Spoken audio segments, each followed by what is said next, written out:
Καλώς ήρθατε μικροί εξερευνητές σε μια συναρπαστική περιπέτεια. Στην περιπέτεια αυτή θα γνωρίσουμε τον αρχαίο ήρωα Ηρακλή και τους πιο γνωστούς του άθλους. Ποιος είναι ο Ηρακλής και τι είναι οι άθλοι? Μείνετε στο βίντεο για να μάθετε. Φανταστείτε έναν κόσμο πολύ παλιά. Μια εποχή που οι θεοί και οι θεές κυβερνούσαν από τους ουρανούς και οι ήρωες περιπλανιόντουσαν στη γη. Σήμερα εμβαθύνουμε στην ιστορία ενός τέτοιου ήρωα, ενός ανθρώπου με υπεράνθρωπη δύναμη και θάρρος. Το όνομά του, Ηρακλής. Ο Ηρακλής έζησε στην αρχαία Ελλάδα, έναν τόπο γεμάτο μύθους και θρύλους. Γεννημένος από τον Δία, τον βασιλιά όλων των θεών, και μια θνητή γυναίκα ονόματι Αλκμήνη, ο Ηρακλής ήταν ξεχωριστός από την αρχή. Με πατέρα έναν θεό, ήταν πρικισμένος με απίστευτη δύναμη, ακόμη και από μωρό. Όταν ο Ηρακλής ήταν μόλις βρέφος, δύο ύπουλα φίδια τρύπωσαν στην κούνια του. Με την εξαιρετική του δύναμη, άρπαξε αυτά τα φίδια και τα μετέτρεψε σε παιχνίδια του. Όσο μεγάλωνε ο Ηρακλής, τόσο μεγάλωνε η δύναμη και η γενναιότητά του. Ήταν πάντα έτοιμος να δώσει ένα χέρι βοήθειας και να προστατεύσει όσους το είχαν ανάγκη.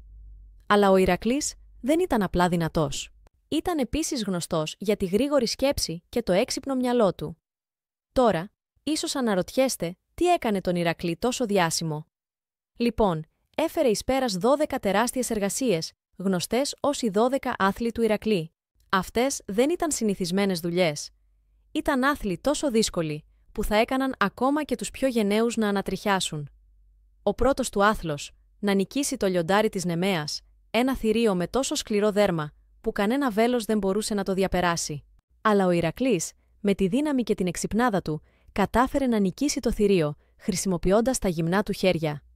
Στη συνέχεια, αντιμετώπισε την εννιακέφαλη Ύδρα, ένα τερατώδες φίδι που η ανάσα του μπορούσε να σκοτώσει. Εκεί που ο Ηρακλής νόμιζε ότι είχε κόψει ένα κεφάλι, στη θέση του φύτρωναν άλλα δύο. Αλλά ο Ηρακλής δεν το έβαλε κάτω. Βρήκε έναν τρόπο να κάψει τους λαιμούς της Ύδρας, εμποδίζοντας να φυτρώσουν νέα κεφάλια. Ο Ηρακλής όμως ήταν κάτι περισσότερο από τους κόπους του. Ήταν ένα σύμβολο γενναιότητας και επιμονής. Μας έδειξε ότι όσο μεγάλη κι αν είναι η πρόκληση, με θάρρος και αποφασιστικότητα μπορούμε να την ξεπεράσουμε.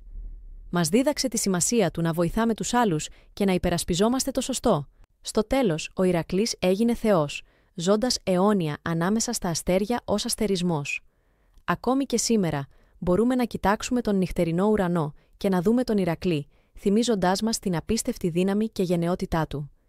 Και έτσι, η ιστορία του Ηρακλή, του μεγαλύτερου ήρωα της αρχαίας Ελλάδας και του θριάμβου του, συνεχίζει να μας εμπνέει, διδάσκοντάς μας ότι μπορούμε κι εμείς να γίνουμε ήρωες με τον δικό μας τρόπο. Έτσι, την επόμενη φορά που θα βρεθείτε αντιμέτωποι με μια πρόκληση, θυμηθείτε τον Ηρακλή. Θυμηθείτε τη δύναμή του, τη γενναιότητά του και το έξυπνο μυαλό του.